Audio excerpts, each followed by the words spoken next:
Yeah. Hi, everyone. We're back again, Yes. and we've got another question. Yes, so straight to business.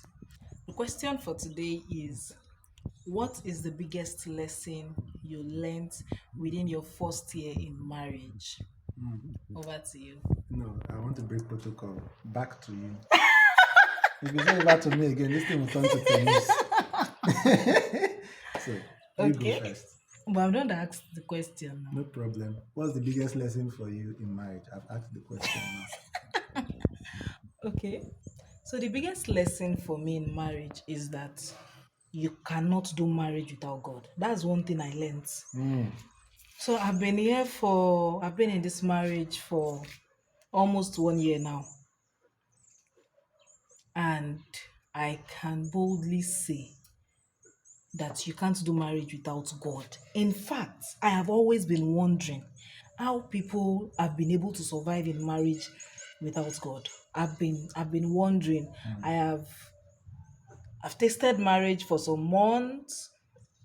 I've been pregnant, I've tasted pregnancy, yeah. I've tasted motherhood. Mm-hmm. And I can tell you for free that none of these things can you do well with ease without God.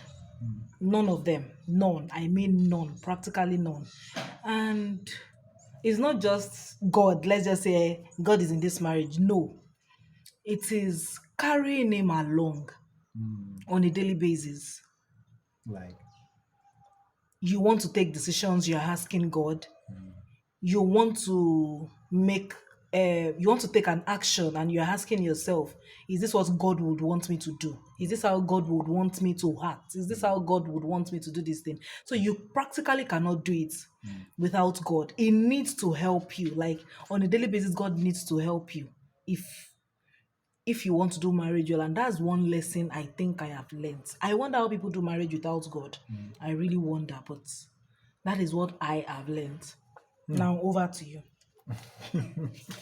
well, two lessons come to mind. The first one is along the lines of what you said, and let me put it in more, or let me put it in terms that are a bit more practical for me, which is you can't love someone without God.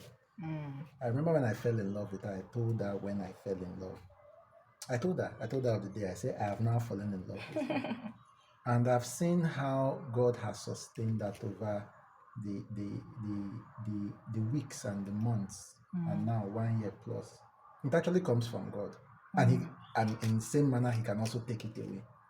That's how much it comes from him that he can actually take it away.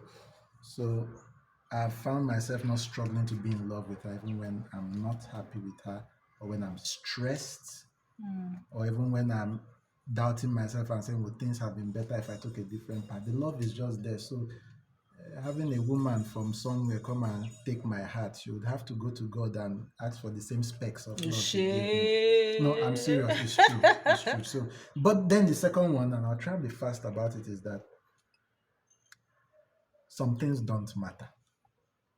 Things like Yeah, things like those things that I would think would irritate me when somebody does something or keep something where I don't want it to be, like she does sometimes, or say some words she's not supposed to say. In courtship, that thing used to irk me. But now I've seen that, or when she'll tell jokes that are genuinely not funny. And I have to bear with them because she'll come like this and say, and yeah, and you now find ways to enjoy the unenjoyable, and you now find that it's enjoyable. So some of those things that we feel like, without this thing, I don't think I would enjoy marriage, or we won't flow. but wait, When you are too serious. That's why you think that my jokes are not funny. Because I don't agree with that part. You are too serious. Sorry for the commercial break. Continue. So so when that love we are talking about that God gives, you find a way to navigate some of these.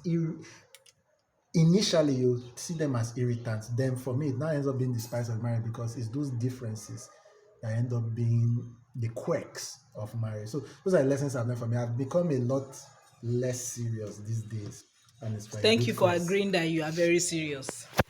You have You actually can't have two agreed. commercial breaks in 30 seconds. Duh. I'm done. Okay, so we are done with this question. Bye.